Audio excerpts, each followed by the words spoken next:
Okay, so briefly, allow me to go back to frequency distribution so that I can, we can conclude on different things, like you need to have differentiated between relative frequency and cumulative frequency. So here we had our first question. This is an example which I posted last week, and I tried to do this example in 2 different formats.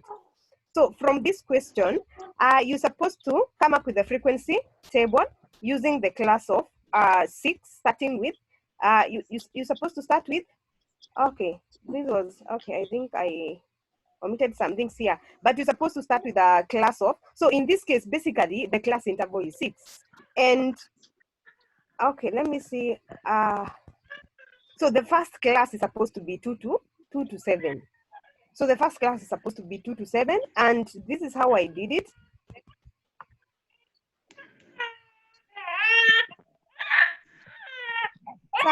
Sarah, there is a lot of background noises. Not me. It's not you, Firdosa. Ensure that, Firdosa, you need to mute your speaker. There is a child who is crying.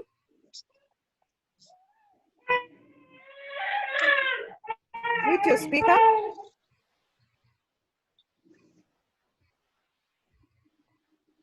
Okay, so this is how I did it, my table. And you see from here, I have my classes. Then I have a tally and a frequency. So the first step of this question is only asking us to come up with a frequency table. So a frequency table is only supposed to have class, tally, and frequency. Then the second part is asking you to come up with a cumulative relative frequency. So for you to come up with a cumulative relative frequency, you have to add a column for relative frequency and cumulative relative frequency. So the relative frequency, Sarah, if you can remember, we said that, okay, actually here there is a formula. You're supposed to get frequency divided by the total frequency. So for example, if the first frequency is 7, this is supposed to be 7 divided by 30, and it will give you 0.2333. And then for 9, same case, 9 divided by 30, this will give you, this will be 0.3.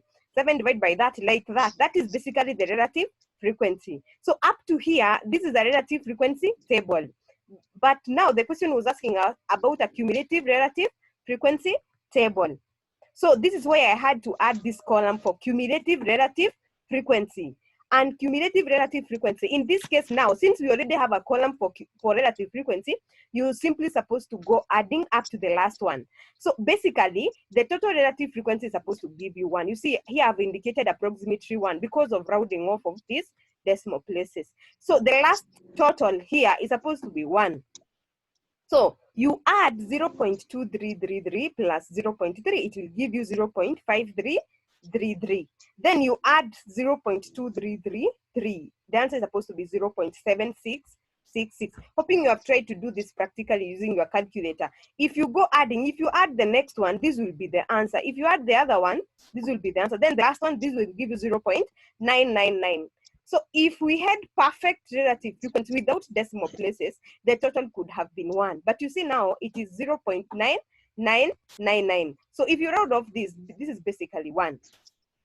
Then the last question is asking us to come up with a cumulative frequency table. So for cumulative frequency table, you have to add a column for cumulative frequency. So since we already had the relative frequency, now you go adding the frequency to, as in for you to get the cumulative frequency, hoping by now you can understand what I mean. So the first one will be 7, the second one will be 7 plus 9 to give us 16, then 16 plus 7 to give us 23, 23 plus 4 to give us 27, then 27 plus 2 to give us 29, then you have 29 plus 1 to give us 30. Hoping you can understand that this basically means all the figures, remember frequency, the total frequency is basically the total number of items. So if you check our raw data, the number of items, they are 30.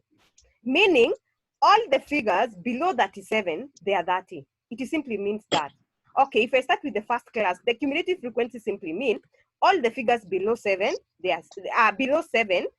That is below 7 as an item, they're supposed to be 7. They're supposed to be 7 since the first frequency is 7. If you count them, there will be 1, 2, 3, 4, 5, 6, 7. And that is what we literally did to have our 7 here.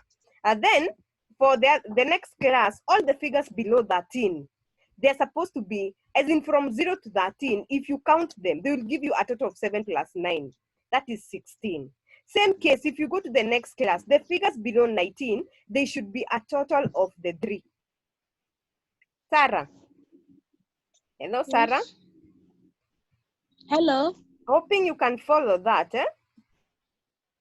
Yes. Yes. So that was the first question. That was the first example that I give you. Then on the same data, there were these questions now.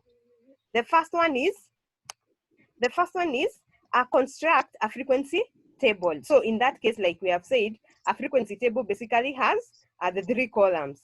And then if you want to come up with the relative frequency table in percentage now, relative frequency in percentage. So hoping you can note the difference. So you find the relative frequency, then you multiply by 100 to find the percentage. So this was basically times 100. The answer times 100, answer times 100, like that. And then we had the cumulative relative frequency percentage. So you go adding up to the last one. So same case, if you add the relative frequency percentage, it should be 100. But due to the decimal places, our total was coming to 99.99. So hoping that is clear. Then I decided to have a correction for our first assignment. I believe by now, actually everyone has submitted this assignment, and hoping you have done your correction. And here it is. You can be able to see the corrected way of that question. Okay, so let's move on. I want to share my second screen.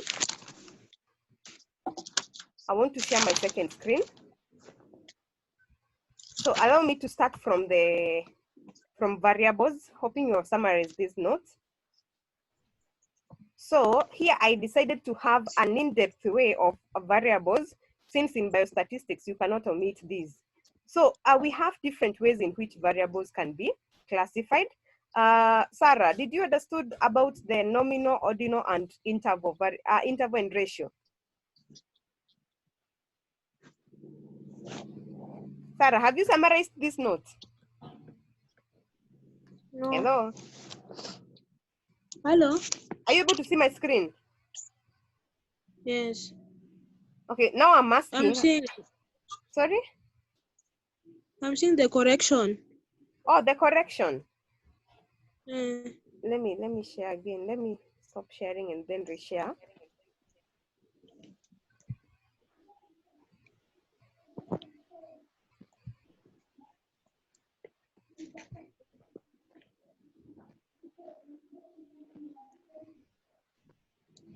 What about now? Are you able to see about the variables?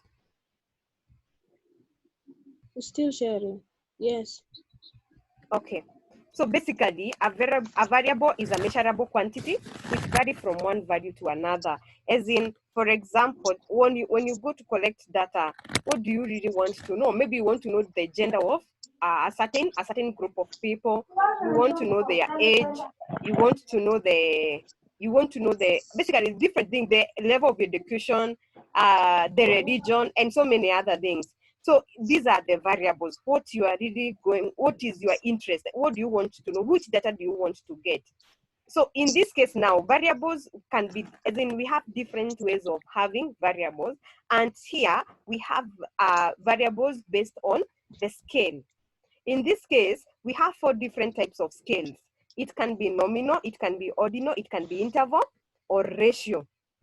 So what the difference between these 4? So in this case, nominal scale, it is supposed to be testing. For example, here we have been, as it has been explained in terms of a question, is A different than B? Is A different than B? So for example, the difference here, we have the examples, the difference in eye color of maybe respondent, the gender, you can have male or female. So this is a nominal scale. How does one respondent differ from the other? Or how can a person differ from the other?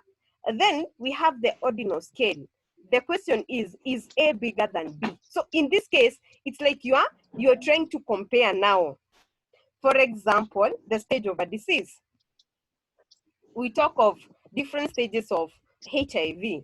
So if you study group, they are HIV positive, you need to determine the stage of the disease. In this case, as in you're trying to find like how the progress are like how many people are on symptomatic, how many are asymptomatic, and so many other things. The severity of pain, the level of satisfaction. Maybe you're trying to find about your customers in a business, and so on. So you are trying to compare two things. Then we have the interval scale. This is by how many units do A and B differ. A good example is temperature. So, okay, you would find that interval and ratio, they are mostly expressed in numbers, as in these are mostly the way in which you have the quantitative data or the quantitative variable. So, but you find that on temperature, okay, I want to find out best way of differentiating this. Okay, so by how many units do A and B differ? You see, like temperature, if we talk of temperature of a person, for example, okay, the normal body temperature is supposed to be around 36.5. But you may find a person with high body temperature of maybe 38.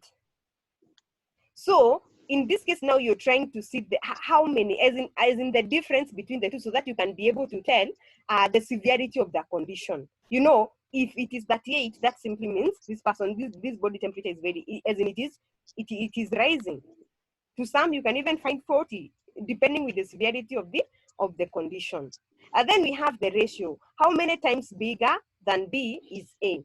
So this is where we have most of the variables that can be expressed in numbers. For example, distance, length, time, weight. As in, this is where we have most of them. Even the number of, let's say, for example, the number of children in a household, and so on. And then we have the different techniques that can be subjected to these scales. So in this case, nominal can only be counted. You cannot rank. As in, you cannot be able to tell how, as in you cannot start saying that the marital status of a person, like this one is married, the other one is divorced. As in, you cannot be able to start saying that this is well off than the other. You cannot be able to rank. Same case with gender. You can only count how many male, how many female. And then ordinal can be counted and also ranked. For interval, it can be counted, ranked, and you can subject them to addition and subtraction. But you cannot multiply things like temperature. You cannot multiply, start multiplying it 37 degrees times 37 degrees. As in, it cannot, as in multiplication and division cannot apply. But you can try to find the difference between that, as in you can try to find the rise in temperature. For example, you find a person who is 38 and the normal temperature is supposed to be 36. So the difference is 2 degrees. So you can be able to say that there is a 2 degrees rise in temperature, but you cannot multiply. So you can add or subtract. Then the ratio scale can be subjected to all operations of calculations. You can count, you can rank, you can do the addition or subtraction, multiplication, and division. Since, like we have said, you can calculate the distance of a place. You can find the perimeter of an area. You can find the area. So when you're finding the area, that one you're multiplying, you're dividing, and so on. The length, same case, time and weight. So those are the variables that I really needed you to understand. That is the classification in terms of scale. The other one is easier. Hello.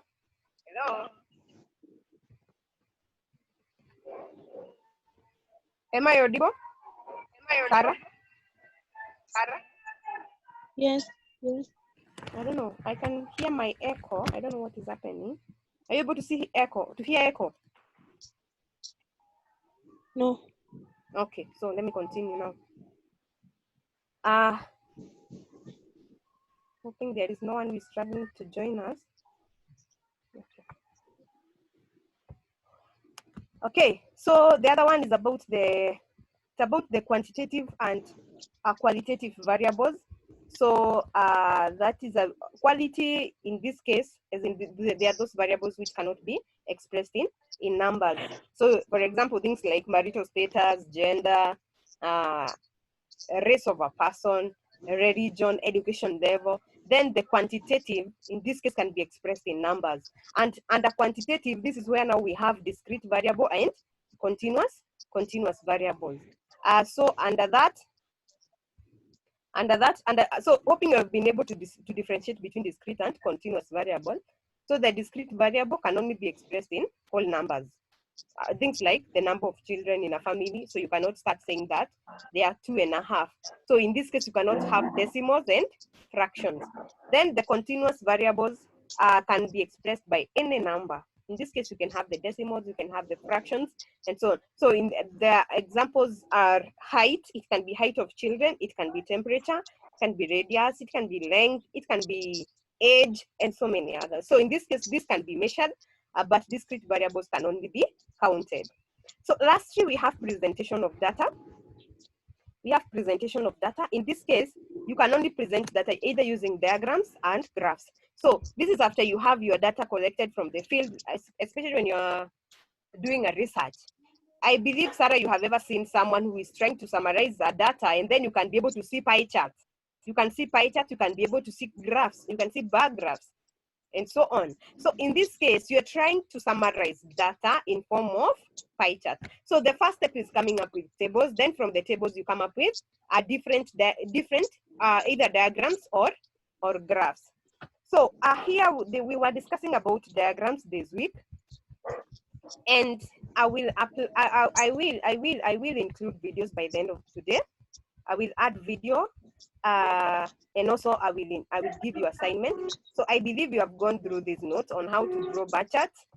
So in this case, bar charts can be simple bar chart. We can also have component bar chart or multiple bar charts. So I'll give you a question, and also you will have a video whereby there is a question, which is whereby I've drawn the three types of bar charts. We have the simple bar chart, the component bar chart. I've drawn them in two ways. One is the actual component, the other one is percentage. So they are on our notes. Then we have the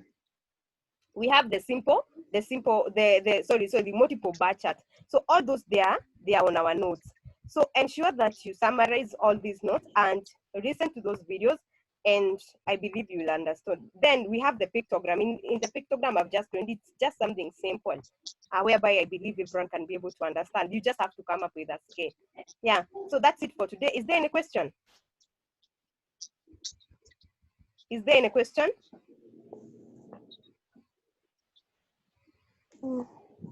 No. Okay, you can have a good day. You can proceed to the next class.